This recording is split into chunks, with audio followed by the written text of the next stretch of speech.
gbogbo àwọn ajíhìnrere. Tous les évangélistes. Àwọn olùṣọ́-àgùntàn. Tous les pasteurs. Àwọn ọ̀dọ́ mi ẹlẹgbẹ́ mi náà. Les jeunes comme moi. Àmọ̀rírì yín o. Je reconnais ce que vous êtes. Àkòrí gbòòrò. Le thème Fún conference ọdún yìí. pour la conférence de cette Òun náà année, ni ṣíṣe àmúlò iṣẹ́ ìránṣẹ́ mi mọ́ ní ẹ̀kúnrẹ́rẹ́. c'est maximiser le ministère du Saint-Esprit. Ṣíṣe àmúlò Maximiser iṣẹ́ ìránṣẹ́ le ministère ẹ̀mí mímọ́ du Saint-Esprit. ní ẹ̀kúnrẹ́rẹ́. Ní abẹ́ àkòrí gbòòrò yẹn Sous ce grand thème, láti fún mi ní ìdálẹ́kọ̀ọ́ àkọ́kọ́ on me donne le premier enseignement tí a pè ní qui est intitulé gbígbé àti sísì nínú agbára ẹ̀mí mímọ́. Vivre et servir dans la puissance du Saint-Esprit. Gbígbé Vivre àti sísì et servir nínú agbára ẹ̀mí dans mímọ́. la puissance du Saint-Esprit. Mi ò ní fẹ́ kó sùn ní àkókò Je ne veux yìí. pas que tu dormes à ce moment-ci. Mo ti go through lecture yẹn. J'ai déjà lu pour l'enseignement. Mo fẹ́ kó máa wò mí. Et je veux que tu me regardes. Kí á tó kẹ́kọ̀ọ́ lábẹ́ ẹsẹ̀ Jésù. Que nous apprenions, que nous suivions l'enseignement sous les pieds de Jésus. Gbígbé Vivre àti sísì et servir nínú agbára ẹ̀mí dans la mímọ́. puissance du Saint-Esprit. Ẹ̀kọ́ yẹn kù díẹ̀. L'enseignement est un peu long. Bàbá wo olúwe ṣàwọn apostoli. Nous lisons dans le livre des Actes des Apôtres, Orí ìkẹjọ chapitre 8, ẹsẹ̀ kẹrìndínlọ́gbọ̀n. verset 26. Bíbélì sọ wípé La Bible dit, áńgẹ́lì ló wá ti sọ fún Fílípù pé un homme du Seigneur s'adressant à Philippe, dìde lui dit, lève-toi kí o máa lọ sí ìhà gúúsù et va du côté du midi. ní ọ̀nà tí ó torí Sur Jérúsálẹ́mù le chemin qui descend de Lọ sí Jérusalem Gaza. à Gaza, ti ṣe ìjù. celui qui est désert. Now, Maintenant, ibi tó kà yìí, ce qu'on a lu là, ó fi àkórí yìí ó fìdí rẹ̀ múlẹ̀ fún wa. ce passage est en train d'affermir le thème. Ohun tí àkórí yìí sọ Ce que le thème dit, wípé gbígbé de vivre àti sísì et de servir nínú agbára ẹ̀mí à la mímọ́. puissance du Saint-Esprit. Ẹgbẹ́ ẹnikẹ́ni Quiconque tó bá fẹ́ rìn àjò ẹ̀mí pẹ̀lú Ọlọ́run, veut vivre une vie spirituelle avec le ó Seigneur gbọ́dọ̀ lè gbé doit vivre kó sì nínú rẹ̀ et servir kó gbọ́ láti ọ̀dọ̀ Ọlọ́run wá. de la part de Dieu. Kì í ṣe àlùfáà nìkan ló fẹ́ gbọ́ láti ọ̀dọ̀ Ce Ọlọ́run n'est wá. pas le pasteur ceux qui vont entendre la voix de Dieu, Ṣùgbọ́n kìrìsìtẹ́nì lápapọ̀ mais c'est tous les chrétiens ó gbọ́dọ̀ lè gbé doivent pouvoir vivre. ìgbésẹ̀ tí ó bá wù kó fẹ́ gbé. Tout ce qu'il va vouloir faire, Ó gbọ́dọ̀ lè gbọ́ láti ọ̀dọ̀ Ọlọ́run il wá. va entendre la voix de Dieu. Olúwa Seigneur, tí wọ́n lò ń darí mi lọ. est-ce que c'est toi qui me conduis? Ìṣáájú Devant moi, ìgbé ayé ọmọ Ọlọ́run, la vie d'un chrétien, ẹni tó jẹ́ ọmọ ìjọba Ọlọ́run, un enfant de Dieu, ó yẹ kí wọ́n lábẹ́ ìṣọ́ citoyen du royaume de àti Dieu, ìdarí ẹ̀mí wọn nígbà est gbogbo. censé être constamment sous la surveillance et le contrôle du Gàlátíà orí Saint-Esprit. karùn-ún Galates 5, ẹsẹ̀ kẹrìndínlógún. le verset 16, Ó wí pé dit, ìjà mo ní je dis donc, ẹ máa rìn nípa ti ẹ̀mí. marchez selon l'esprit, Ẹ̀yin kì yóò sì mú ìfẹ́kúfẹ̀ẹ́ ara et ṣẹ. vous n'accomplirez pas les désirs de la chair. Ẹ máa rìn Marchez nípa tẹ̀mí. selon l'esprit, Walk in the spirit. marchez selon l'esprit, You walk in the spirit. marchez selon l'esprit. So tẹ́ bá ti rìn nípa ti ẹ̀mí, Et si vous marchez selon l'esprit, ẹ̀yin ò ní ní oore ọ̀fẹ́ vous n'aurez plus la grâce láti mú ìfẹ́kúfẹ̀ẹ́ ti ara ṣẹ. d'accomplir les désirs de la chair. Ìdí nìyí C'est pour cela tí ó fi gbé ẹ̀kọ́ àkọ́kọ́ yìí. que ce thème Ibi gbígbé nous a été donné comme vivre àti sísì et ìgbàgbọ́ ẹ̀mí. servir dans la puissance du Ní Saint-Esprit. ìgbà kan, À un moment donné, agbọ́lẹ́tì ẹnu àwọn bàbá wa nínú ìjà àpòsí ètò Kristi. on a entendu de la bouche de nos pères dans l'église Ìgbé tẹ́lẹ̀tẹ́lẹ̀, et avant, àwọn òbí wọn ní ìṣe báyìí. on ne sait pas s'ils le font encore, Ṣùgbọ́n kò kọ́mọ̀ mọ́ mais ce n'est plus courant pẹ̀lú aujourd'hui. ibi tá a gbé ìgbàgbọ́ dé lónìí. Avec ce que nous sommes devenus avec la foi aujourd'hui, Wọ́n ní nígbà yẹn lọ́hùn. on a dit qu'en ce moment, Bóyá ọmọ ọ̀dọ́ kọ́ fẹ́ rìnrìn àjò. peut-être un chrétien veut voyager, Àbọ̀ fẹ́ lọ ṣòkú. ou bien il veut aller faire un enterrement, Tàbí ìbáṣọ lásìkò vacances ou báyìí. bien même en vacances comme ça, Bóyá ọmọ ìfẹ́ lọ ṣe vacances lọ́dọ̀ àbúrò ẹ̀. peut-être il veut aller passer les vacances quelque part. Wọ́n ní àkọ́kọ́ wá sí ṣọ́ọ̀ṣì. On dit qu'il vient d'abord, l'intéressé vient d'abord à l'église. Àwọn abèrè olùṣọ́àgùntàn ìjọ Il rẹ̀. va demander à son pasteur, Ibi dádì papa, ìrìnàjò báyìí quel voyage? ṣọlọ́run lọ́wọ́ sí. Est-ce que Dieu est d'accord avec moi? Ṣùgbọ́n lónìí kọ́ Mais aujourd'hui, àti rìn nípa ti ara. nous marchons selon la chair. Àwọn nǹkan ti ẹ̀mí yẹn, Les choses de l'esprit là, a ò ṣàmúlò rẹ̀ mọ́. on ne les mettons plus au sérieux. A ò kà á kú mọ́. On ne les prend plus au sérieux. Tó dẹ̀ kó yà jẹ́ wá lónìí. Et ça fait que nous souffrons aujourd'hui. Ẹ gbọ́, Écoutez, wọ́n ní bí a bá wà láàyè sípa ti ẹ̀mí. on dit que si nous marchons selon l'esprit, Ẹ jẹ́ ká máa rìn nípa ti ẹ̀mí. alors nous devons marcher selon l'esprit. Nous devons vivre selon l'esprit. Òun kan náà ní ká bámítísì ènìyàn nínú ẹ̀mí. C'est une chose d'être baptisé selon l'esprit, Pẹ̀lú ẹ̀rí ìfèrèfọ̀ avec le don de àti prophétiser. ìsọtẹ́lẹ̀. Oui, avec le don de parler en langue et de prophétiser. Níta kàdé yìí, Là, on est arrivé nínú ìjọ àpọ́sítélì ti Kristi. à l'église apostolique du Christ. Agbọ́dúgba Nous l'avons vu. bí wọ́n ṣe máa ní ìsọtẹ́lẹ̀ Tel qu'ils utilisent la prophétie àti fèrèfọ́ ti ẹ̀mí. et le parler en langue. Amen. Amen. Ẹ̀dá mi ló amen. Amen. Ah, amen. Amen. Àwọn tó ń bá yóò tẹ̀ dáhùn rárá. Ceux Hello. qui n'ont même pas répondu. Bon, ẹ̀yin tó ń bá yìí. Hello. Vous qui êtes ici seulement. Ẹ̀yin bá hello. Et ici. Ẹ̀yin akọrin hello. Praise the Lord. Alléluia. Agbó bí a ṣe wọ́n ṣe máa ní ìsọtẹ́lẹ̀. On a entendu qu'ils utilisaient la prophétie Ní Christ Apostolic à Church. l'église. Ṣùgbọ́n lónìí. Mais aujourd'hui, Akọ́kọ́ àwọn ọ̀dọ́ kan tẹ̀ wulẹ̀ fagilé ìsọtẹ́lẹ̀. on a même dit qu'il y a certaines églises qui refusent même Nínú ìjọ la prophétie. àpọ́sítélì ti À Kristi. l'église apostolique du Christ, How come? comment? Oníbẹ̀lì mi sọ wípé Et la Bible l'a dit, bí a bá ti wà nípa nínú ẹ̀mí, si nous vivons, nous sommes en esprit, a ò ní ṣe nǹkan nípa ti ara. nous n'allons rien faire selon la chair. Nínú ìjọ àpọ́sítélì ti À Kristi. l'église apostolique du Christ, Báyìí lolúwa wí ni. ainsi parle le Seigneur. Báyìí lolúwa wí ni. Ainsi parle le Seigneur. Ohun tá a dé bá ni. C'est ce que nous avons vu. Ohun tá a gbójú bá C'est ni. ce que nous avons vu. Pẹ̀lú ìfèrèfọ́ láti inú ẹ̀mí wa. Avec le parler en langue venant du Òun ciel. náà bàbá wa fi gbé ètò yìí Et kalẹ̀.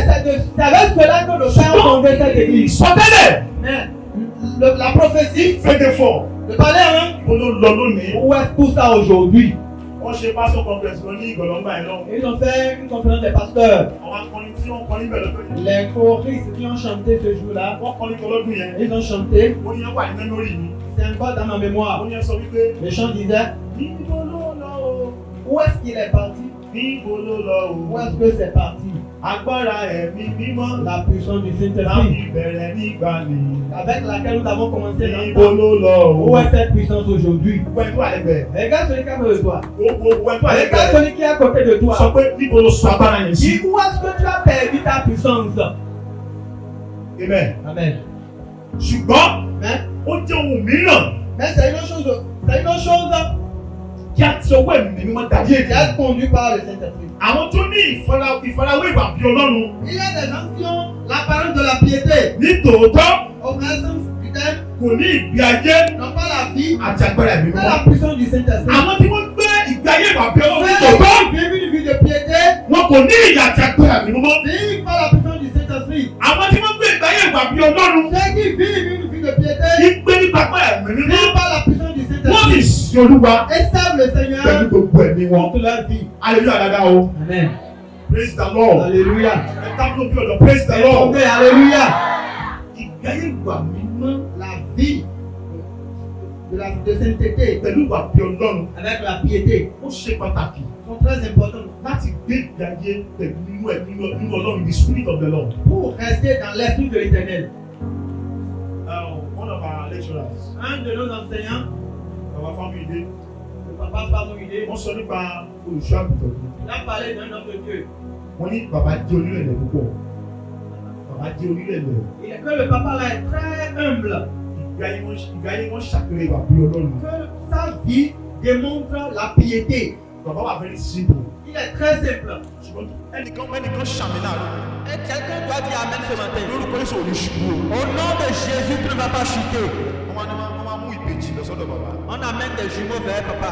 Ẹ̀kan máa gbọ́dọ̀. De rester avec lui. Àwọn ìbejì wa wálé. Les jumeaux là sont revenus. Wọ́n wá discover pé ìkan náà àwọn ìbejì yẹn lóyún. On voit qu'un de ces jumeaux est tombé enceinte. Dáàdì wọn dẹ̀ tún. Et leur papa est déjà mort. C'est des jumelles, des filles. Ìyàwó wa wà confused. Et leur maman a été confuse. Bàbá tó ti ń tọ́jú láti kékeré. Que le papa qui vous gardait depuis votre enfance, Àti dáàdì yìí ti kú. depuis que votre papa est décédé, Tí dáàdì bá gbọ́dọ̀ lóyún kọ́. si papa apprenait que vous êtes tombé enceinte, Kí ló máa ṣẹlẹ̀? qu'est-ce qui va se passer? Wọ́n níbẹ̀ ní kẹ́hìndé bá dá. La jumelle répond, Mọ́mì, maman, bàbá náà ló fún lóyún. c'est papa qui l'a enceinté. Wọ́n bá ní àkọ́. Et comment? Mọ́mì, Papa, maman, láti bàbá ti wà lọ́mọ ọdún méje. depuis que nous avions 7 ans, Ìdáàdì ti máa ń tiwọ́ sí wa lábẹ́. que elle... Amen. Hallelujah. Hallelujah. Amen. Wọ́n kí ni mo sọ débẹ̀? Qu'est-ce que je dis par là? Ìwà bí Ọlọ́run. La piété Pẹ̀lú ìwà mímọ́.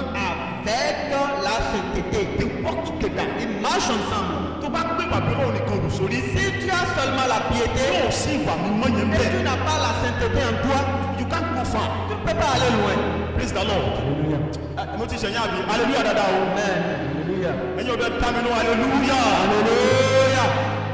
ìyàbá ìtàgbà ìyá bọ́ lọ́jọ́ yẹn tí apá mọ́mí wọn bọ́ kọ̀mọ̀kọ̀ La maman a été déçue ce jour-là.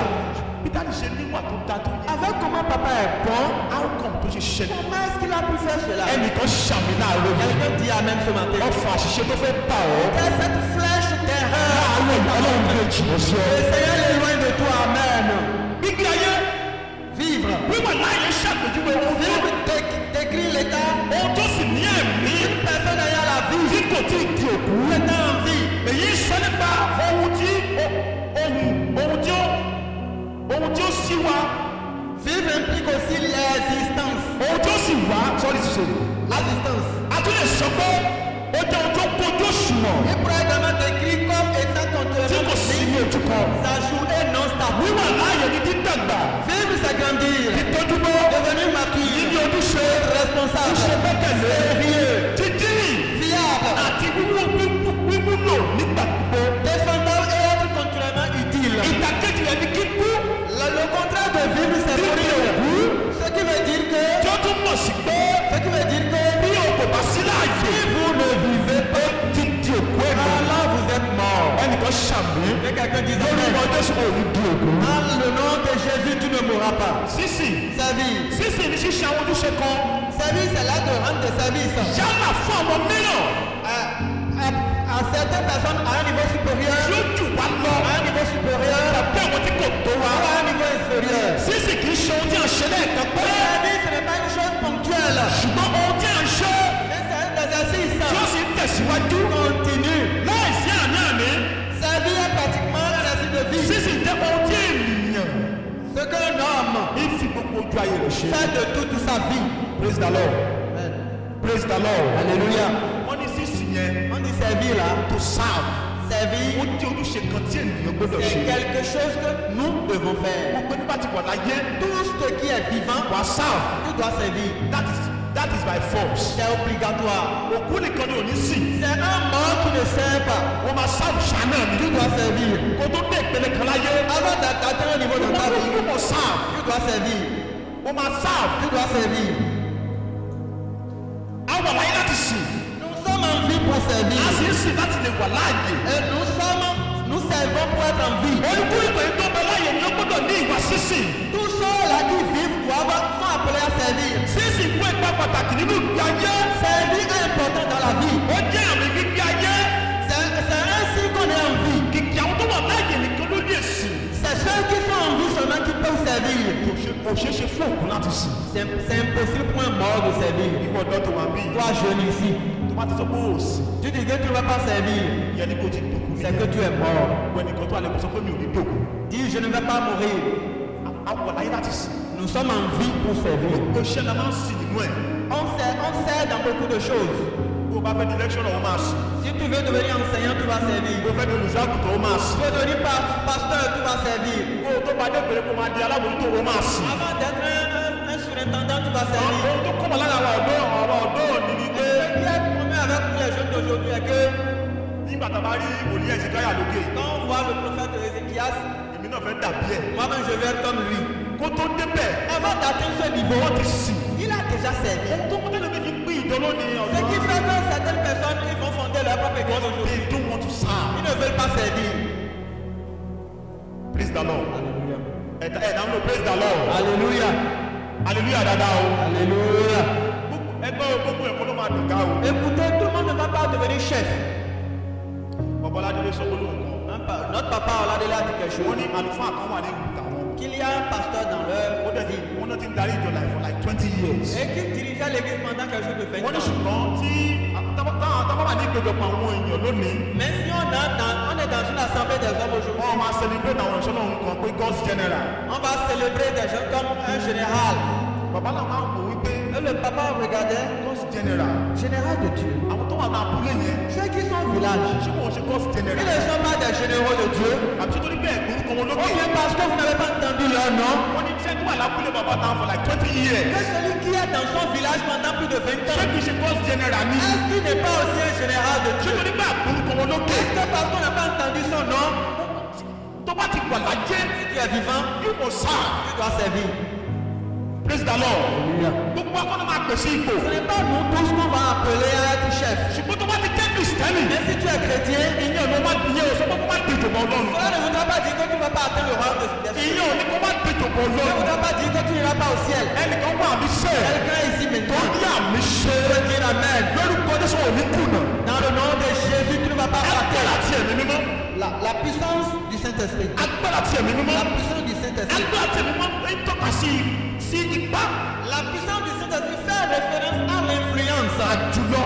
la prééminence, Àkóso. le contrôle, Agbára. la capacité, la force Àti ipá tí ẹ̀mí mímọ́ ní lórí ìgbésí ayé àwọn onígbàgbọ́. et l'impact du Saint-Esprit sur la vie des croyants Láti gbé. pour qu'ils vivent Àti ṣíṣe ìsìn ní ọ̀nà tó múnádóko. et qu'ils servent le Seigneur d'une manière efficace et Tí ó sì productive. ní èrè tàbí èso. Efficace et productive. Kẹ́ni kan máa fi ṣe Fílípù orí kẹrin ẹsẹ̀ kẹtẹ̀lá. Ouvrons Philippe 4:13. Kò sí onígbàgbọ́ tí yóò wà láàyè. Il n'y a pas un chrétien vivant Kí ó sì ṣe ṣẹ́ẹ̀sì tó múnádóko. qui va servir efficacement Àti tí yóò mú ète Ọlọ́run ṣẹ. et accomplir le dessein de Dieu Ẹ̀mí agbára ẹ̀mí par mímọ́. la puissance du Saint-Esprit. Philippians chapter 4 verse 13. Philippiens 4:13. Èmi lè ṣe ohun gbogbo Je peux tout nínú à Kristi. Christ qui me fortifie. Èmi lè ṣe ohun gbogbo. Je peux tout nínú Kristi. À Christ Ẹ tó fẹ́ gbẹ̀rẹ̀ qui fún mi. me fortifie. Et bon, écoutez, Wọ́n ní onígbàgbọ́ un chrétien tó fẹ́ ṣiṣẹ́ tó múnádóko. qui veut travailler Kò efficacement, sí bó ṣe máa ṣe. quel que soit ce qu'il va Tí ó faire, máa ká agbára ti ẹ̀mí mímọ́ sẹ́yìn. et s'il met la puissance du Saint-Esprit de côté, Bàbá ẹtí kí àwọn sọ lórí òkèèrè o. le papa Ézéchiel disait Wọ́n ní ìgbà táwọn sùn lóru. que quand il dormait, Ẹnìkan ń gbàdúrà lẹ́yìn ibi táwọn sùn sí. quelqu'un priait derrière lui. Ọlọ́run mo fẹ́ dàbí ẹsẹ̀ káyà. Je veux être comme papa Ézéchiel. Mo fẹ́ dàbí kíní kan. Je veux être comme celui-ci. Bàbá ní ariwo ẹ̀ wá ń disturb náà. Que son bruit le dérangeait. Wọ́n á ní kó lọ pè wá. On l'a appelé. Ìgbà tó dó ti wọṣọ wòlíì. Quand il est venu, il a porté son habit de prophète. Ok, àwọn abẹ́gbẹ́ bolo ti bọ̀. On dit, tu viens d'où? Wọ́n láwọn ẹni gbogbo lẹ́nu bàgì kan dání. On a vu qu'il a gardé un sachet. Àwọn awo kí ni wọ́n lẹ́nu bàgì. Qu'est-ce qu'il y a dans ton sachet? Bàtà àwọn ariwo lẹ́nu On bàgì. va regarder dans le sachet. Bisikíìtì ló kún bẹ̀. On a vu biscuit. Àwọn arí àwọn kóòkì. Et avec des poissons. Bàbá ló ṣiṣẹ́ mú kóòkì kan dàbò. Il a fini de diminuer une sucrerie. Kóòkì mi odidi kan ṣe tí Et wọ́n. il y a encore un qui n'a pas encore touché. Bàbá ní wọ́n bè lọ́wọ́ rẹ̀ pé. Et il a dit qu'il lui a demandé, Mo fẹ́ dàbí ẹsẹ̀ àbí tòótọ́. tu veux être comme Ézéchiel, c'est ça? Ló ń gbé lálọ́ bisikíìtì kiri. Et tu te promènes avec des sachets de biscuits. Bàbá sọ wípé. Et il disait, le papa disait Wọ́n ní que nítorí iṣẹ́ yìí. à cause de ce ministère, Àwọn ìyàwó tàwọn di ogún òjijì. que sa femme est devenue veuve. Àwọn ọmọ tàwọn dàgbọ́ ọmọ láì ní bàbá. Que ses enfants sont comme des orphelins. So bàbá ní àwọn ọmọ tó ti tọ̀ wá dàbí ẹsẹ̀ káyà náà. Oui, tu vas devenir comme Ézéchiel. Máa jẹ bisikíìtì rẹ̀ nìṣó. Continue pas à manger ton biscuit. Praise the Lord. Alléluia. For you to do exploit. Pour pouvoir faire des exploits, Láti tó bá fẹ́ ṣiṣẹ́ agbára. si tu veux faire des exploits, Tó bá jẹ́ akọrin. si tu es chantre, Tó bá ti láàkì agbára ti ẹ̀mí mímọ́. si tu aimes la puissance du Saint-Esprit Tó bá ń kọrin báyìí. et tu chantes là, Everybody afẹ́ wọn sùn ní. tout le monde dort. Mo ní pé kò sí ìmísí kankan nínú oúnjẹ. Parce qu'il n'y a pas d'inspiration dans ce que tu fais. Tó máa ń sọ nípa ti agbára ẹ̀. Quand on parle de la puissance du Bàbá Saint-Esprit, látòrí onílù. on parle de celui qui joue. Ẹni tó ń lùlù fún ẹ tó bá ti ṣáyọ̀ rẹ̀ bí kò sí nǹkan tó wọ̀ ẹ̀ṣẹ̀ bẹ́ẹ̀ ní kankan tó fẹ́ mú fún wa. Si celui qui jouait déjà n'a pas la puissance, il n'y a plus rien qui va sortir de lui. Tu loues, tu joues, O ti mú táìgà márùn-ún. tu as déjà vu des choses. O ń lu kíbọ̀. Ah, tu joues le piano, Ojú ẹ̀ ti gbọ́. et tes yeux sont déjà rouges. You expect the spirit of the Lord to descend on you. Comment est-ce que tu vas espérer la puissance de Dieu de se manifester? Ẹ jẹ́ tẹ̀síwájú. Continuons. Ìgbésí àwọn tí wọ́n ń gbé La vie de ceux qui vivent tí wọ́n sì ń sìn nípa agbára et ẹ̀mí qui mímọ́. servent dans la puissance du Saint-Esprit. Àwọn ilé àbùdá Voici les caractéristiques tí wọ́n ń gbé de ceux qui vivent wọ́n sì ń sìn nípa et qui agbára ẹ̀mí servent mímọ́. dans la puissance du Saint-Esprit. Àkọ́kọ́ Numéro 1. ìgbésí ayé tí a fi fún Ọlọ́run Une vie pleinement présentée à Dieu bí ẹ̀bùn ààyè. comme un sacrifice. Ẹsẹ̀ bá mi sí pé Róòmù. Amen. Orí kejìlá ẹsẹ̀ kìíní yẹn. Verset 1. Ìgbésí ayé tí a fi fún Ọlọ́run Une vie présentée à Dieu bí ẹ̀bùn ààyè. comme un sacrifice vivant. Yes. Nítorí náà. Yes ma. Ní ẹ̀bùn ààyè mímọ́ iṣẹ́ ìsìn tó tọ̀nà ẹ̀dọ́ kò praise the Lord. Ẹ dábìlì ẹ̀dọ́ praise the Lord. Alléluia. Gbogbo ẹ̀ praise the Lord. Demande la gloire à Dieu. Ó fi ìyọ́nà lọ́rùn pẹ̀yìn. Je vous en prie. Ẹ fi ara yín fún Ọlọ́run. Laissez-vous à Dieu. Présentez Présentez-vous à Dieu. bàbá kú yóò sọ wípé Le papa Kouiro disait ó ní àwọn bàbá wa ìgbà ni que nos pères, àwọn bàbá wa dáre Papa Badare, lọ́wẹ̀rẹ́ Papa Olowere, ayọ̀ babalọ́lá Papa Babalola, àwọn bàbá nos pères ó ní wọn ò kàwé qui n'ont pas étudié, wọn kà ìlú mọ́. mais ils ont étudié le Saint-Esprit. gbogbo àdúrà gbogbo pálí tó wù ó gbé dání. Quel que soit les diplômes que tu vas avoir, jámọ̀ ça kankan ne veut rien dire tó o bá ti ní si agbára. tu n'as pas la puissance. amen. Amen. ẹ̀dá mi lóye mẹ́. Amen. ojú abẹ́ ẹ̀ sọ amen. Amen. mo bá tẹ̀lé mástà márùn. Tu peux avoir 5 masters. bàbá ẹ̀ ti dáhà sọ wípé Papa Ezekiel wọ́n fẹ́ disait kọ́ pa mọ́tò lọ. qu'il conduisait un jour. professeur dẹ̀ dáwọn. Quand personne l'a arrêté, ó ní bàbá dit papa, can I be your driver. est-ce que je peux être votre chauffeur? professeur fẹ́ ṣe dẹ́mẹ̀ tí ó kà. Un professeur d'université. dìde sàmúlá yìí. Quand la casse est de vous dire amen. ẹnìkan dìde sàmú. On se tient devant pour dire ẹnìkan amen. dìde On sàmú. se tient devant pour dire amen. ọba kọ káwọn méjèèjì sókè. Quand tu laisses dire amen. agbára tó o nílò. lọ́wọ́ ẹ̀jẹ̀ sọ̀rọ̀ ìwúlò yẹn bẹ́ẹ̀. Reçois la puissance. wọ́n bá kọjú kó padà. Assois-toi. tó o bá ti fi ara rẹ fún Ọlọ́run. Si tu ne te présentes pas à Dieu, bàbá sọ wípé ó ló dàbí pé àwọn bàbá wa ìgbà ni que nos pères d'entre-temps là, Ọlọ́run gbé wọn ní yàrá sábẹ́ lọ. que Dieu les a amenés dans la chambre de chirurgie ó wà la ojú wọn. et il a travaillé leur ó cœur. mú obìnrin kúrò. Il a enlevé la femme, ó mú ogbó. il a enlevé la, ó mú mọ́tò. il a enlevé les ó véhicules. mú kàyé yìí kúrò. Les choses de ce monde, il a tout enlevé de leur cœur fi ẹ̀mí ní mọ́ni. et les a remplis du Saint-Esprit. mi ò rò gbogbo àwọn tí mo sọ. Je ne sais pas si tu entends ce que je dis. èkejì Deuxième chose, jíjọ pátápátá fún ìdarí ẹ̀mí mímọ́. la soumission absolue à la direction du Saint-Esprit. gbọ́dọ̀ lè dùn ara rẹ̀ pátápátá. Tu dois te soumettre totalement au Saint-Esprit. ó ló tún fọṣẹ lórí Facebook. Tu utilises 2 facettes sur Facebook, WhatsApp. WhatsApp. ẹ lọ sí TikTok lónìí. Allez sur TikTok aujourd'hui. tẹmọ máa fi táyé bàjẹ́ sí lónìí. Vous voulez voir là où le monde est gâté aujourd'hui. go to TikTok. Allez sur TikTok. ẹ̀rí ọmọkùnrin ní òkú Vous ọmọkùnrin. allez voir des femmes qui sont nues. that's what we do today. C'est ce que nous faisons aujourd'hui. ṣé máa ṣe jọ̀wọ́ ara fún ẹ̀mí Ọlọ́run náà rí. Est-ce que c'est de cette manière qu'on se soumet à la direction de ó Dieu? fẹ́ kọrin bíi tàwọn kan. Tu veux chanter comme certains, ṣùgbọ́n ọkọ̀ láti yọ̀ǹda rẹ̀ fún ẹ̀mí mímọ́. mais tu refuses de te soumettre au Saint-Esprit. Daniel ní yọ̀ǹda rẹ̀ fún ẹ̀mí mímọ́. Daniel s'est soumis au Saint-Esprit. Joseph rí ìfà. Joseph a été atteint, ọkọ̀ mais il a refusé because of the Holy Spirit. à cause du Saint-Esprit. ẹnìkan ṣàmìṣẹ́. Quelqu'un dit amen. agbára tó nílò. La puissance dont tu as besoin, c'est Jésus. Bàbá ní bẹ́ẹ̀. Pas cette puissance, amen. wọ́n ní jíjọ pátápátá fún ìdarí ẹ̀mí mímọ́. On soumet absolument à la direction du Saint-Esprit. ó jẹ́ ọ̀gá. C'est le caractère. tàbí àwùjẹ. Le caractère. àwọn tí gbé ìgbé ayé wọn. Ceux qui vivent, tí wọ́n sì ń sìn. ceux qui servent nínú àpẹẹrẹ dans la mímọ́. puissance du Saint-Esprit. hallelujah. ẹ̀dámu hallelujah. Alléluia. ẹ̀dámu hallelujah. Alléluia. ọ̀pọ̀lọpọ̀ ọ̀dọ́ ti lọ tójú bọ̀ kò tí ẹ̀ kó tójú bọ̀. Beaucoup de jeunes se sont déjà mis dans les choses qu'ils ne devaient pas faire.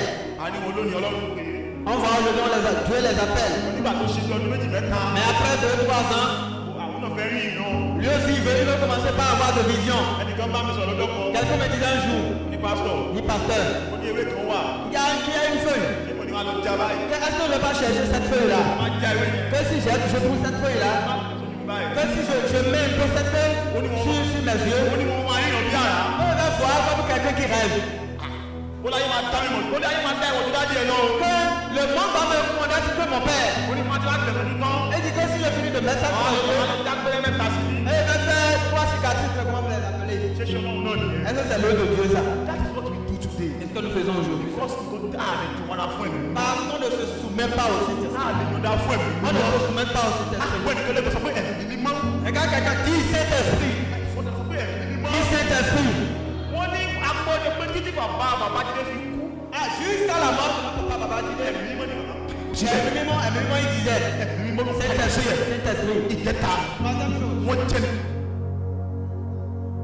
Qui Saint-Esprit. ẹni tó dúró lórí kíni o. Il s'appuie sur la puissance. òun ní bí ní sọ fún ẹ̀yin ò gbàgbára. C'est pourquoi la Bible dit, vous recevrez une puissance. nígbà tí Quand le Saint-Esprit surviendra sur nous. nígbà Quand ẹ sọ Quand tó bá fẹ́ rìn jìnnà. si tu veux aller loin, o gbọ́dọ̀ dùn lórí tu dois rester t'appuyer sur la puissance du Saint-Esprit. bá fẹ́ sortir iléèwé, Si tu veux réussir à l'école, you must rest and stand on the power of God. tu dois rester ferme sur la puissance du Saint-Esprit. Tó bá fẹ́ ṣàkíyè in everything, in your career, in everything. Dans tout ce que tu fais dans ta carrière, en toute chose, Agbára ìwé ló gbọ́dọ̀ jẹ́ the first option in your life. dans la puissance du Saint-Esprit, tu dois la première chose que tu dois chercher dans ta vie. Amen. Amen. Wọ́n sọ ọmọkùnrin kan fún mi. On me parlait d'un homme. Wọ́n ní torí pé ó fẹ́ mọ̀wé. Parce qu'il veut être intelligent, Wọ́n wá lọ fún nìkan. on lui a donné des choses. Lò. Et il a utilisé. Ẹ sì ti bẹ̀ lórí ẹ̀jẹ̀ gbà yìí. Et c'est là qu'il est devenu malade mentalement. Praise the Lord. Mo fẹ́ mọ̀wé. Ta ló máa mú ẹ lójú kó mọ̀. Tu veux être intelligent, qui va t'aider? Ẹnìkan dìde ṣàn. On se tient debout pour dire Amen. Ìdí rí kó dìde. Ẹ̀mí mọ́tò nílò. Le Saint-Esprit dont tu as besoin. Bá lè lọ́wọ́ ọ̀tún sókè báyìí. Tu peux lever ta main droite. Pọ́ǹpù ẹ̀mí mọ́ mo pè. Lórúkọ Jésù kò já ìfọwọ́ ẹ̀. Amen. Sáyé lóko. We continue. Ẹ̀yin bàbá bá mi lò. Ìkẹ́ni. Quatrième chose. Wọ́n tẹ̀lé Ọlọ́run tímọ́tímọ́. Ils suivent Dieu avec assiduité. Very closely. Ils sont près de Dieu. Ẹgbọ́n ìgbà tí ìyá méjì wá síwájú Sólómọ́nì. Deux mères venant devant Salomon. Ẹnìkan sùn tẹ ọmọ rẹ̀ kú lórí. Quelqu'un a déjà couché, une de ses mamans a couché sur son enfant. Bàtọ́ ọmọ rẹ̀ kú. L'enfant est Ó mort. wá pààrọ̀ ọmọ. Il vient, il a changé l'enfant. Bàtọ́ wọ́n níwájú Sólómọ́nì. Il est venu devant Salomon. Ó ní nígbà tí mo wò ó fí. Il dit, lorsque j'ai observé attentivement, Ó gbọ́dọ̀ súnmọ́ lọ́rùn yẹn fí. on doit nous rapprocher de Dieu attentivement. You must clinch to God. Tu dois t'approcher de Dieu. Ẹgbẹ́ Écoutez, orílẹ̀-èdè Benin. le Bénin, Ẹ máa bẹ̀rẹ̀ sọ́yìn tù ṣe. Ó kún fún agbára púpọ̀. il y a beaucoup de puissants des ténèbres Àwọn ni yóò yí padà. qui sont ceux qui vont changer les choses. Àwọn ló máa yí padà. Qui sont ceux qui vont changer les choses. Ṣèbẹ̀ gbọ́dọ̀ ìpẹ́ ìpọ́nṣọ́ ọdún òrìṣà. Ẹnì kan náà síbẹ̀. Des milliards. Wọ́n náà sàṣù kí ni kan milliards. Ils ont utilisé des milliards pour la fête de Vaudon. Vaudon de Mo jẹ́ kó mo wò ó. Et j'ai réfléchi. Kí ló fún òye ṣe? Ils ont fait quoi avec l'argent? Ṣùgbọ́n ọdún òrìṣà ló ṣe. C'est la fête de Vaudon. Àwọn làwọn ṣe sọ nínú ànáwó là ń gba iṣẹ́. C'est nous qui faisons les réveils et nous dépensons. On loue les Ṣé ó gba iṣẹ́ síbẹ̀ ni? Ils ont loué les instruments. Kí ló ṣe? Ils ont fait quoi? Wọ́n á gbọ́ pé wọ́n náà lọ fún àwọn láti Brazil. Ils ont invité les gens depuis le Brésil. Àwọn onídìí lọ́kọ̀tọ̀. Les gens avec les fesses, les grosses fesses. Ohun tó ilé ìdíwọ́ wà nìyẹn. C'est ce que nous vivons au Bénin. Àwọn ló máa yí padà. Qui sont ceux qui doivent changer ça? Àwọn ló fẹ́ yí padà. Répondez, qui doit changer ça? Ẹni tó fẹ́ yí padà kó nìyẹn ló kó Pour celui qui veut changer, c'est un mot pour dire Amen. Àbọ̀ ti ṣe báyìí. Ou bien tu es fatigué. Ẹ̀yin ọ̀dọ́ o. Les jeunes. Ẹ̀dàmẹ̀ ẹ̀yin ọ̀dọ́ o. Répondez-moi les jeunes. Bí ìgbà àpọ́sẹ̀ ti kí sì bá mọ̀ yí padà lórílẹ̀-èdè. Si l'église de l'apôtre de qui va changer au Bénin, Ó wà lọ́wọ́ ẹ̀ka àti ẹ̀. c'est entre nos mains. Ẹnìkan ká méjèèjì sókè ṣẹlẹ̀. Lève-les pour dire Amen. Agbára tó o nílò. Tout ça dont tu as besoin. Láti yí orílẹ̀-èdè yí padà.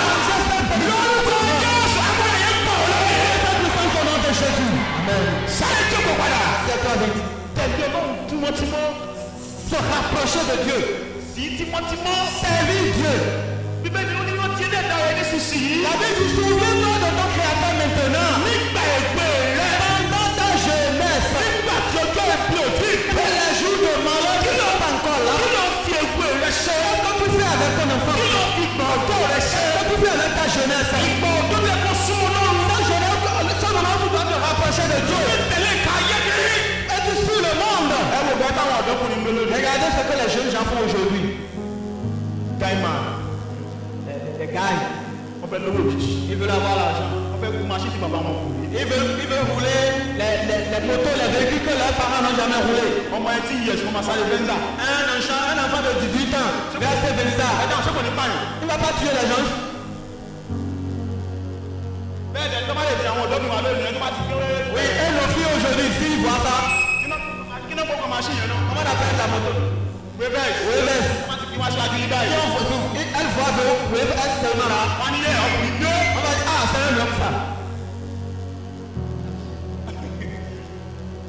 Wọ́n gbé arákùnrin kan wá sọ́dọ̀ mi. On m'a amené un homme Láti fi tọ́jú. depuis Cotonou. A very fine boy. Un garçon très beau, Fine boy. très beau.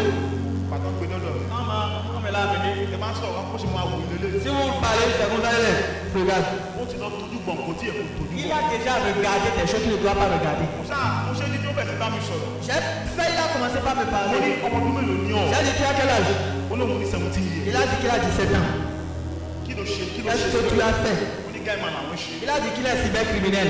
àwọn ẹ̀tọ́ ló dẹ̀ mú un lọ sí yóò ìṣàkọ́ ní kálábí. Que ce sont ses amis qui l'ont amené dans un couvent à Calabi. ó ní bàtà àwọn ọdẹ débẹ̀. Et que arrivé là-bas, wọ́n bá yóò ìṣàkọ́ ló ń fa sìgá. il a vu une idole en train de fumer.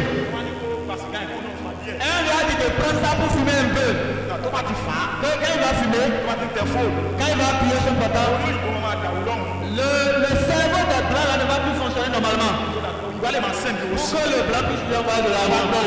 Écoutez, kàkà kó olóyìnbó dàrú. au lieu que la tête du blanc puisse bouleverser, c'est sa tête qui est bouleversée. ohun tá à lé lónìí nìyẹn C'est o. ce que ceux derrière lesquels nous prenons aujourd'hui.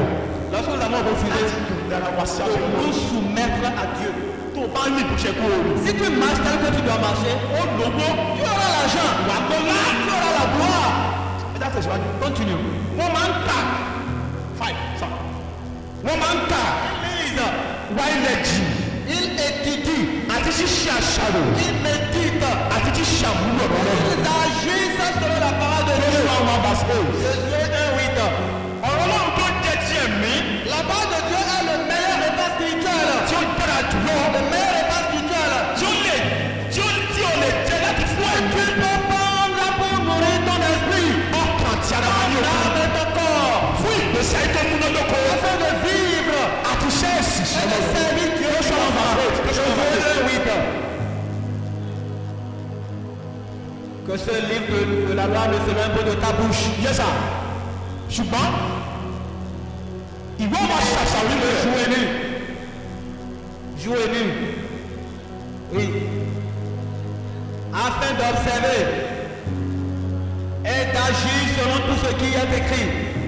ó ti rẹ̀ sà. God bless you sir. ìwé òfin yìí. Ce livre de la loi ne s'éloigne pas de ta bouche. Praise the Lord. Alléluia. Many of us. Beaucoup parmi nous, tàbá ti dé lọ́jọ́ Sunday. si on vient dimanche, ibi tàbá ti dé bíbélì. là on a déposé la Bible. next Sunday bí láti lọ. Dimanche prochain, on ira le reprendre. àwọn máa ń ṣe náà lónìí pé. Et vraiment, ça me fait mal aujourd'hui. Dieu a dit on devait commencer sur Sunday. Lorsque le jeune veut aller à l'église dimanche, a máa wá fún fi báyìí mi dà báyìí mi où dà. est ma Bible? Où est ma Bible? J'ai trouvé ma Bible.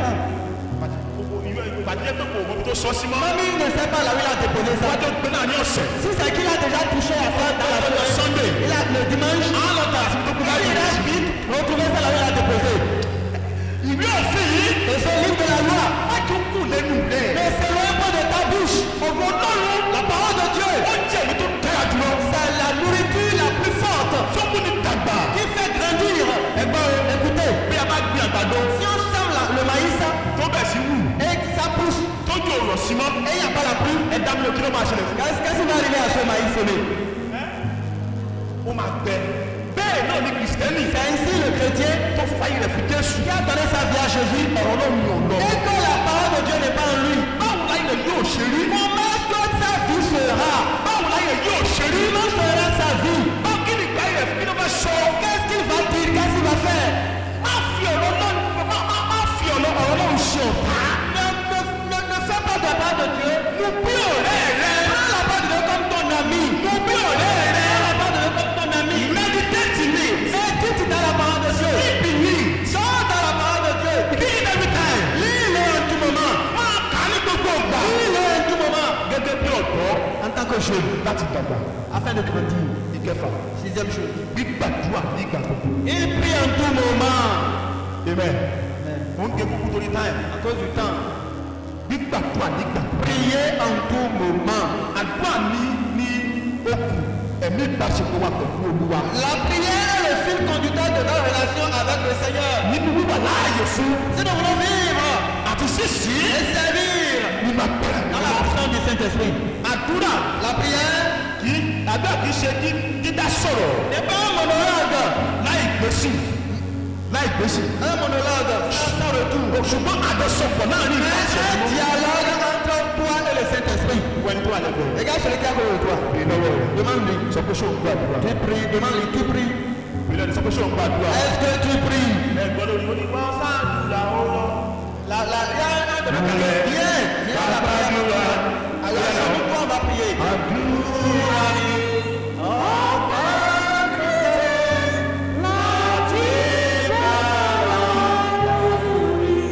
ó kàn ń kọ́ ni. Tu chantes seulement ça. Est-ce que tu pries? tó bá fẹ́ lọ́kọ. Si tu veux te marier, àdúrà ló máa gbà. c'est la prière qu'il te faut. tó bá fẹ́ láyà. Tu veux avoir de femme, àdúrà ló máa gbà. c'est la prière qu'il te faut.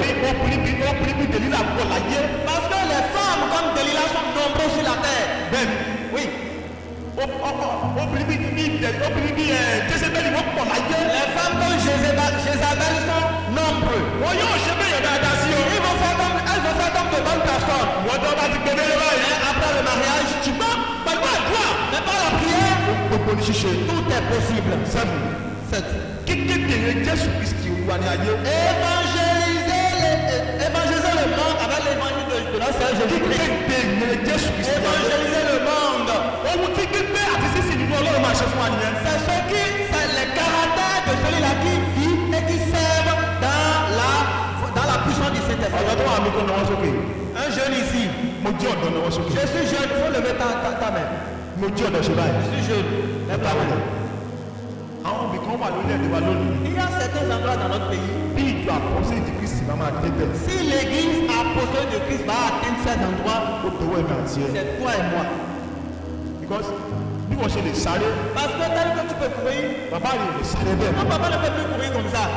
ṣùgbọ́n wọn náà rè Et te voici, àdúrà ò gbà. tu ne pries pas. ó gbé òfin tẹ̀lé mọ́ ṣe. Tu t'en fous du Saint-Esprit. ìwọ tó ẹ̀kọ́ wọ́n á ti máa wọlé lọ́jọ́ ṣe gẹ́mà. C'est toi qui dois évangéliser tes amis là. Tu fais la cybercriminalité avec eux. ìwọ tó ẹ̀kọ́ wọ́n á ti wọlé lọ́jọ́ bí ọ̀pálọ̀. C'est toi qui vas dans les bars avec eux. a máa lọ lẹ́jọ́ ọmọ ìjọ àpọ́sẹ̀ ìdí Kristi àwọn máa bá àgbo olóògbé ń bẹ̀. On va chez les enfants, les jeunes de l'église après de Christ. kí On ló va voir ṣe bẹ́ẹ̀. des bouteilles de boisson. nínú ilé ọmọ ìjọ àpọ́sẹ̀ ìdí Qu'est-ce Kristi. qu'on fait dans la chambre d'un enfant de l'église après de Christ? ìwọ ló fẹ́ kéde ìrìn Jésù Kristi. C'est toi qui vas annoncer Jésus. bàbá wa rẹ̀ jẹ́ wọn náà lọ ṣẹ̀dá lẹ́kọ̀ọ́ mi kan. Notre papa, le président de cette église, il a dit qu'il allait enseigner quelque part. ní alàgbà kan wá bèrè béèrè. Et tu as qu'à demander. bàbá ẹ jẹ́ má bínú o. Papa, ne vous fâchez pas, hein. ṣó dáa kí alàgbà nínú ìjọ àpọ́sẹ̀ ìdí Kristi máa mu ọtí. Est-ce que c'est bon pour un ancien de l'église apostolique de Christ? bàbá ní àwọn dáhùn pé Et il lui a demandé, ṣé ó dìbò tó bá dàlàgbà. est-ce qu'il faut devenir ancien d'abord kó tó mọ tó máa ṣe gẹ́gẹ́ bí avant de Kristẹni. savoir ce qu'il faut faire en tant que chrétien? ṣó nígbà tó bá dòjì. Est-ce qu'il faut avoir l'autorité kó tó mọ̀ pé kò yẹ kó lò gbogbo lọ. avant de savoir que tu ne dois pas boire? bàbá ní àwọn ìbéèrè wọ̀nyí. Comme ces questions-là kò yẹ kó máa jẹ́ láwùjọ àwọn Kristẹni. ne doivent pas sortir au milieu des chrétiens. aleluya dada o. aleluya. ṣùgbọ́n aṣẹ́nà nìkan bá délé ọmọ Kristẹni. Mais malheureusement aujourd'hui, dans les chambres des chrétiens, wọn lápọ̀ lọ gbé àgbo jáde. c'est lui qui va sortir un médicament, tisane. ẹ má ìbínú ẹ kó má fi tutù ẹ̀kẹ́. Il dit de commencer avec ça. onígbàgbọ́ Un chrétien. Kristẹni. Un chrétien. a ti sọnù. On est perdu. agbọ́dọ̀ gbẹ́dà kó lóun tẹ́wọ́ padà. Nous devons prier que Dieu nous retourne sur le chemin. jáde kéde ní Jésù Kristi fún. Afin de pouvoir évangéliser Jésus au monde. káwọn wá sí fún àwọn tó ṣe pèsè inú ayé. Prêcher à ceux qui périssent. ọ̀pọ̀lọpọ̀ ọ̀dọ́ bíi ti wà ní ayé o. Beaucoup de jeunes chrétiens sont dans le monde. wọ́n ṣègbè. Ils périssent. praise the Lord. Alléluia. aleluya dada o. Amen. aleluya. Alléluia. ọ̀pọ̀lọpọ̀ ọ̀dọ́ tí wọ́n tẹ̀tọ́ wọn ti fa gbórí wọn ti yí dànù sínú Les ayé. jeunes qui ne même pas notre âge, ils ont déjà bu de n'importe quoi. bàbá ìsìnká ìyàwó ní kí n lọ sí bódìjà nìbàdàn. ọlọ́pọ̀lọpọ̀ ògùn náà ti fi fa gbó dànù síbẹ̀. Et il y a beaucoup de gloire. Si il a une indiqué dans toi à Ibadan, il y a beaucoup de gloire qui nous a perdu là-bas. àwọn ọlọ́run wa ti ní àtúntà jókòó yìí Qui nìyí. est-ce que Dieu va utiliser? C'est toi et moi qui va. lára ló kéde rẹ fún Kristi. Et c'est nous qui allons sortir pour àwọn aṣọ tí évangéliser. Jésù tẹ fún wọn. On va leur dire ce qui Jésus est. ó ní Il dit allez partout, faites quoi? fún àwọn ọ̀rọ̀ yìí nìkan àbí. Les Henri seuls. ẹ̀dá mi sá fún àwọn ọ̀rọ̀ yìí nìkan ló C'est sọ. pour les Henri seuls, fún àwọn ìpè nìkan. pour les bons seuls, lọ fún gbogbo àwọn ọmọ. pour tout le monde. ẹ̀dá mi lọ fún gbogbo àwọn ọmọ. Tout le monde. a máa dìde dúró fún gbogbo àwọn ọmọ. Ok. amen. antori táyì máa ń tẹ̀síwájú. Continue à cause du temps. ẹ̀kẹjọ. Troisième et huitième chose. ìgbésí ayé tí ó tayọ. Une vie et un service excellent àti tí kò ní àbàwọ́. et tó irréprochable. bá ti ń gbé nínú ẹ̀mí mímọ́. Si tu vis dans le tó ń Saint-Esprit, sùn nínú ẹ̀mí mímọ́. c'est dans le wà á ní Saint-Esprit. ìgbésí ayé tó Tu tayọ. auras une vie excellente àti tí kò ní et àbàwọ́. irréprochable. aleluya dada o. aleluya. ṣùgbọ́n tó o bá ti sí nínú rẹ̀. Mais si tu n'es pas dans la puissance du báwo ni Saint-Esprit, ìgbésí ayé ṣe máa tayọ. comment est-ce que ta vie va réussir? ohun tí ó bèrè fún ni ìgbésí ayé tí ó tayọ jùlọ láti ọ̀dọ̀ wa. Il a exigé ṣe. Tout ce que ta main trouve à faire, ṣé pẹ̀lú gbogbo agbára rẹ. ta force, fais-le. lẹ́yìn náà Après cela, wọ́n tún bèrè fún ìgbésí ayé tí kò ní àgbàwọ́ lọ́wọ́ wa. il demande que nous ayons une vie irréprochable. ìgbésí ayé tí kì í ṣe òdì. Une vie qui n'est pas contraire. láìsí àwọn ìwà ìṣedédé Qui n'a pas d'iniquité. tàbí ìwà búburú De mauvaise vie. nínú ayé ìkà De la vie négative. àti búburú yìí. Les pratiques négatives, ils wọ́n vont jẹ́ ìmọ́lẹ̀ fún ayé yìí. tu es une lumière pour le monde. nínú ìwà Dans ton ìwọ jẹ́ comportement. ìmọ́lẹ̀. Toi qui dois être ẹ̀sọ́ lumière. wọ́n ní ìgbésí ayé tí ò ṣe kí ni tí ò dábàá wọn. Une vie irréprochable. á jẹ́ pé wọn náà ló tún máa wọ̀ ẹ̀yìn. C'est toi qui prends les gens. Et vous savez comment vous faites des cicatrices sur le corps. wọn á sí gbẹ́rẹ́ márùn-ún sí ní papọ̀. Je mets 5 derrière. báwo ni wọ́n á ṣe padà lọ wàásù fún wọn. Comment est-ce que tu vas retourner pour leur prêcher? ìgbésí ayé tí ò dábàá wọn. Une vie irréprochable. ìgbésí ayé tó mọ́ tó tó. Une vie irréprochable.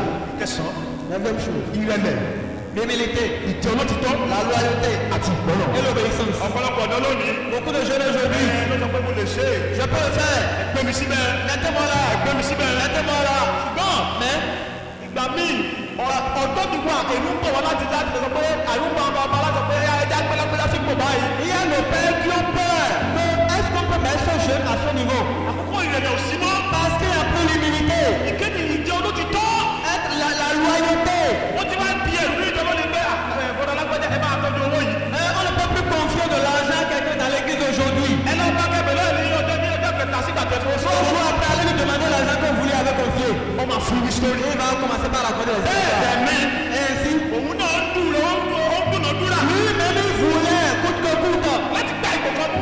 avoir une position. ẹni tí wà trustworthy. Celui qui n'est pas digne de confiance, bí a ò lè fọkàn on tán. ne peut pas lui faire confiance. báwo ni wọ́n ṣe pè sí pé. Comment est-ce qu'on peut lui donner des positions? gbogbo ènìyàn tó wà láàyè Tous ceux qui sont vivants tó ti ṣiṣẹ́ lọ́rùn et qui servent le Seigneur lọ́dọ̀ jẹ́ onírẹ̀lẹ̀. et qui sont humbles. bíbélì ni wọ́n ní ọlọ́run wa gbéraga ní kíni o. La Bible dit que Dieu regarde l'orgueilleux de loin, ṣùgbọ́n ṣe kíni o. mais ó sì jùbọ̀ onírẹ̀lẹ̀. il est près des humbles. olótìtọ́ Et olótìtọ́ sà. véridique. àtẹni tí gbọ́dọ̀ sí ọlọ́run. Et obéissant, loyal et obéissant. àti àwọn aláṣẹ lókè. Et aux autorités. àwọn àbúyẹ mẹ́ta yìí Ces 3 qualités jẹ́ ti àwọn ọmọ ọlọ́run. sont des traits caractéristiques des Tó fún enfants de àlàyé. Dieu qui vivent tó sì sí ọlọ́run et qui servent nínú àgbáyà dans la yìí. puissance du Saint-Esprit. bàbá aládélé sọ kíní kan. Papa la Réveille disait ọlọ́dọ̀ kan wọ́n bá ìrìnsọ́nà kan wí àwọn bàbá Babájídé ń gba wí. on réprimandait un homme de Dieu. wọ́n dáhùn. Et il répondait. wọ́n ní bàbá Babájídé wá béèrè wípé Papa Badje demandait, ọmọkùnrin yìí garçon, ṣe fẹ́ pẹ́ níṣẹ́ yìí. est-ce que tu veux durer dans le ministère? Amen. ẹ gbọ́ bàbá tó lọ́sí. On n'a pas compris ce qu'il a dit. ṣé o fẹ́ pẹ́ nínú iṣẹ́ yìí. Est-ce que tu veux durer dans le ministère? adé ń bá ìwé ṣakọ. Et on te réprime, tu fẹ́ last. est-ce que tu veux durer? praise the lord.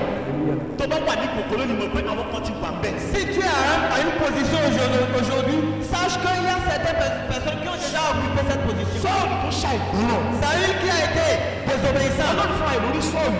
c'est Dieu même qui l'a vu.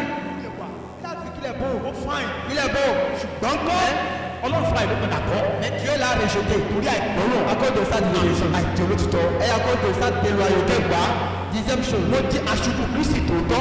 Ils sont de véritables représentants de Christ, ambassadeurs de Christ, aṣojú kristi ní tòótọ́. de véritables ambassadeurs de Christ. ìtọkànlá. Onzième chose. irun wọn ló kojú òṣùwọ̀n. Ce sont ceux qui répondent aux attentes ìfojúsọ́nà et aux désirs àti ìpòǹgbẹ. des créatures àwọn ẹ̀dá qui sont tí wọ́n wà ní ìgbèkùn ní ayé. en espérance sur la terre. àwọn ẹ̀dá tí wọ́n ṣe kí ni o. Des créatures, ẹ̀dá mi àwọn ẹ̀dá tí wọ́n ṣe kí ni. des créatures qui sont tí wọ́n wà ní ìgbèkùn. en esclavage. ní agbára. Tu n'as pas la puissance. fẹ́ lọ dúdú pé ìgbèkùn sàtáni.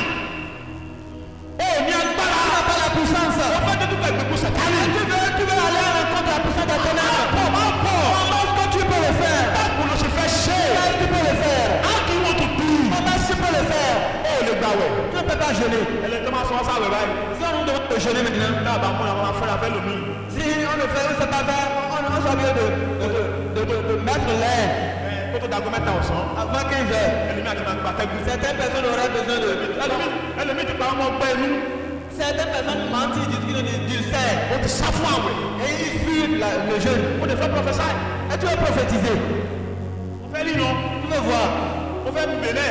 Tu veux mouvoir le venin. and you can't fast. Et tu ne peux pas jeûner. Oku 9 minutes. Ẹ jẹ́ sáré kàwé bẹ́ẹ̀ máa ń yé ipò ẹ̀mí nínú àwọn onígbàgbọ́ tí wọ́n ń gbé tí wọ́n sì ń sin Olúwa. Okay, the place of the Holy Spirit.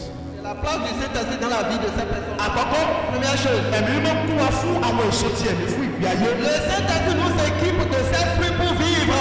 Èkejì, Deuxième chose. ẹ̀mí mímọ́ kún wa fún àwọn ẹ̀bùn láti sìn. Il nous équipe de cet don pour servir. Ẹ̀kẹta, Troisième chose. ẹ̀mí mímọ́ ń darí wa. Il nous dirige. Ó sì ń tọ́ wa sí ọ̀nà òkú Guide ọ̀tọ̀. pour aller dans le passé. Quatrième chose. Ẹ̀mí ń fèrè lóyè wá. Il nous joint du pouvoir. Pẹ̀lú agbára Le pouvoir láti wà láàyè de servir. àti láti máa De sìn. servir. Ìkarùn-ún, Cinquième ẹ̀mí chose. ń tọ́ wa lọ́wọ́ Il nous soutient. láti wà láàyè Pour vivre. àti láti sìn. De servir. Nínú ìwà láàyè Avec sa àti présence. agbára rẹ̀. Sa puissance. Ẹ̀kẹfà, Sixième chose. ẹ̀mí ń kọ́ wa ní òtítọ́. Il nous enseigne la vérité.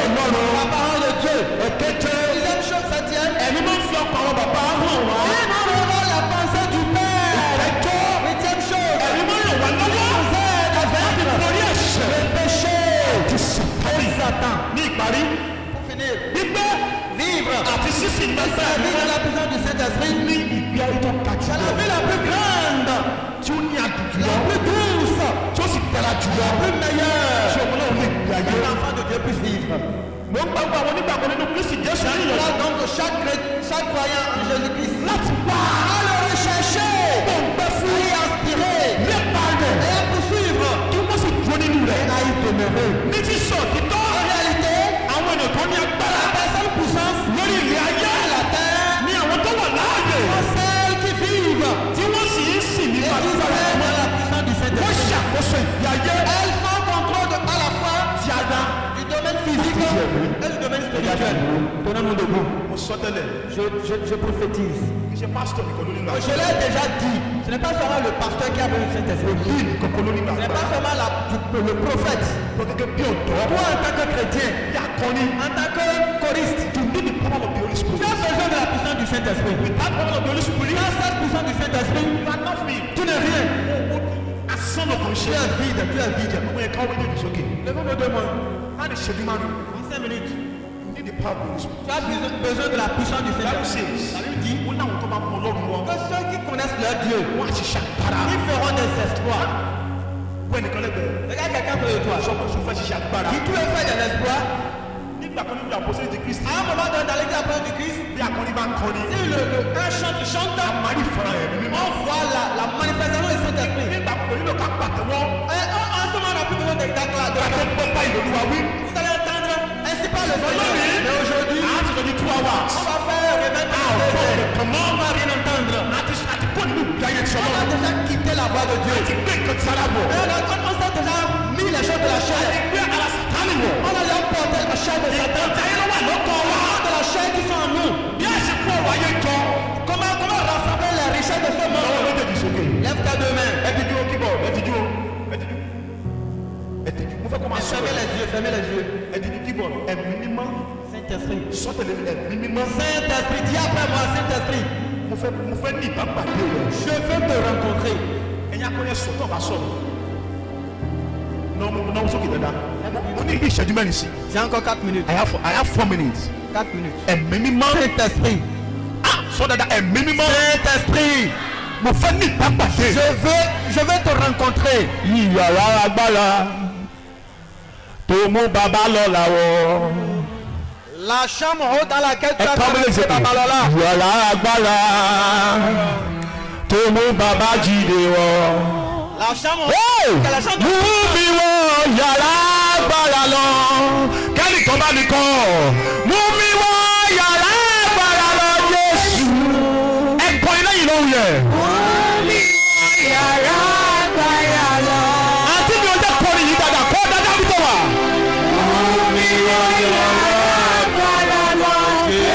Gbogbo yẹn náwó méjèèjì sókè. Mú mi wọ yàrá agbára lọ.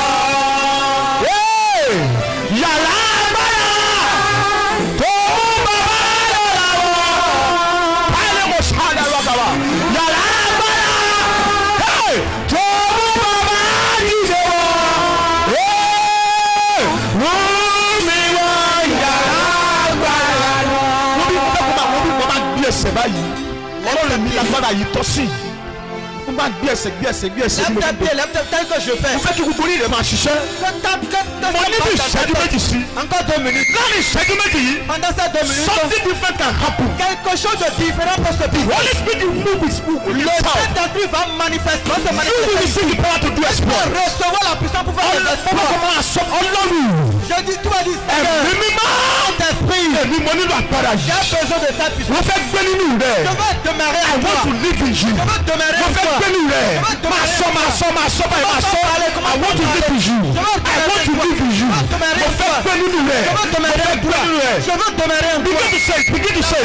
Láàrin ìṣẹ́jú kan tó kù yìí. Dis-le. Èmi mo fẹ́ gbé nínú rẹ̀. Je veux demeurer en toi. Dágbára tó ti lọ padà. La puissance qui est partie. Dágbára tó ti lọ padà. Retourne la puissance partie. Dágbára tó ti lọ padà. Àtàyè mo ṣáàdà lọ kaba. Mo fẹ́ gbàgbára tó ti lọ.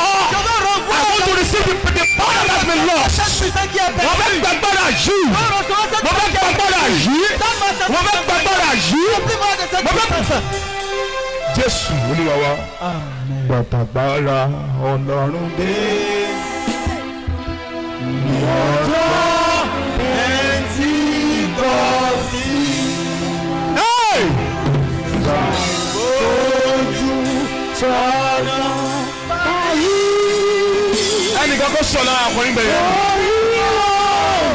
Ìyẹ́ mi bàbá rọ agbára. Agbára Olúwa. Ọmọ ìyẹn kọ́ yẹn láyé láwùí ẹ̀. Rọ agbára Olúwa. Ayé mo sọ àdàlọ́ kaba. Rọ agbára Olúwa. Kí o sì bá ti sí wa. Mo nílò èèyàn 21 tó mú àmì dání. 21 personnes qui peuvent Agbára tó gbó àpọ́sítọ̀ Ayọ̀ Babalọ́lá. la puissance qui a été revêtue à l'apôtre Ayọ̀ Agbára tó Babalọ́lá. gbó wọn wòlíì Ọ̀bádáre. La puissance de Baba Obadare. Tí ó fi yán tó fi òógùn lásán. Et même sa sueur. Tó fi lajú afọ́jú. Ẹnìkan kó lọ ọmọdé yìí sókè. Màtàlẹ́ mo sáńdà rákàbà. Bẹ́ẹ̀ni mo sáńdà rákàbò. Ẹ̀ka ọmọdé agbára yìí dà. Mo nílò yan 21 tó máa ṣàmì. Mo fẹ́ gbé kiri ilẹ̀. Ó máa ṣàmì lẹ́ẹ̀mẹ́ta ni ó. Agbára ìgbàlódà. Lórúkọ Jésù. Ó yá gbàgbẹ́. Amen. Amen. Amen. Hallelujah.